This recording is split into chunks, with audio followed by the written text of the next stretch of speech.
व्रत। एक रोटी ब्रजवासी की खा लो, पूरे दिन रोते हुए किसी कुंज में बैठ के राधा राधा जपो, इससे बड़ा कोई व्रत नहीं। हमारी जो पकड़ आई है कि कूटू का पूड़ी, सिंघाड़ा का हलवा, ये हमारी श्री जी के प्रसन्नता के हेतु तो नहीं होंगे। श्री जी की प्रसन्नता के हेतु होगा जब हमारे आंसू बहते रहें और श्यामा हा प्यारी हा लाडली, जैसे भवन में आप वृषभानु की प्रकाशित हुई, ऐसे मेरे हृदय रूपी भवन में प्रकाशित हो।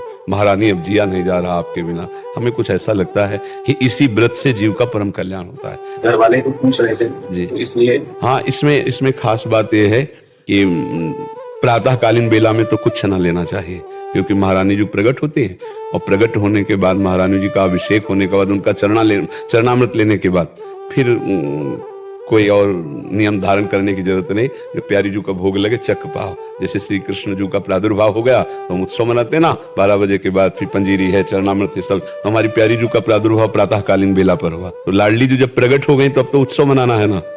हाँ, तो जो लाडली जी को भोग लगे वो पावे, खूब राधा राधा उस दिन जपे, श्री जी के गुणगान करे, श्री जी के चिंतन में रहे। सबसे बड़ा व्रत होता है अंदर का चिंतन। बाहरी खान पान से श्री जी प्रसन्न नहीं होते, आप सच्ची मान। उस दिन तो कम से कम लाडली जी का ही कीर्तन, लाडली जी का ही चिंतन चले तो वो व्रत हुआ। अब जैसे नाना प्रकार की फलाहार की सामग्री बनाकर और उसको पाना, उसे व्रत नहीं कहते। और अगर ऐसा विधान करे कि भाई आज हमें नहीं पाना है, तो फिर चरणामृत पी के ही रह जाए, दूसरे दिन फिर भोग लगा के पावे, ऐसा भाव कर ले। ऐसे ही कर रहे हैं हम सप्तमी की शाम से नवमी को भोग। हाँ, तो ऐसा कर लेना चाहिए।